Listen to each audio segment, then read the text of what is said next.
Yeah, I think so, because the drugs are a real source of income for those gangs.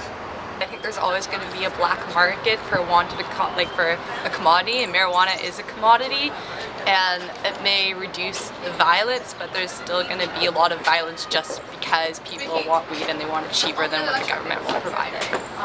I've seen enough violence from marijuana and how people are selling it, and the only reason people sell it is obviously because it's illegal and it's an underground system or whatnot. I've seen fights, I've seen attacks over marijuana, I've seen jumpings over marijuana.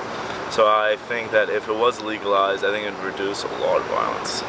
People are going to do it anyways, whether it's legalized or not, as everybody around here pretty much can tell. So it would take away a source of income for the gangs, and that's got to reduce their activity and therefore violence. I don't necessarily think that there is a huge correlation between gang violence and marijuana. In terms of trafficking, probably. In terms of use, not necessarily. It may reduce the trafficking if it is in fact legalized, but then that would create a bunch of different issues like supply and demand, and how exactly do you regulate something like that? I do think that legalizing marijuana would solve a lot of issues that have to do with crime, because I do think there's a lot of crime that revolves around the fact that it's so inaccessible.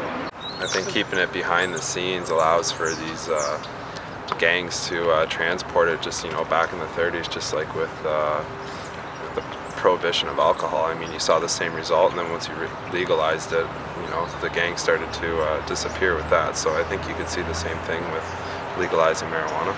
Gangs do use weed, and some gangs have rules of gang members are not allowed to smoke weed. So if you do legalize weed, it might make it a little bit, I would say, safer for people, but still it won't really mitigate the violence of gangs.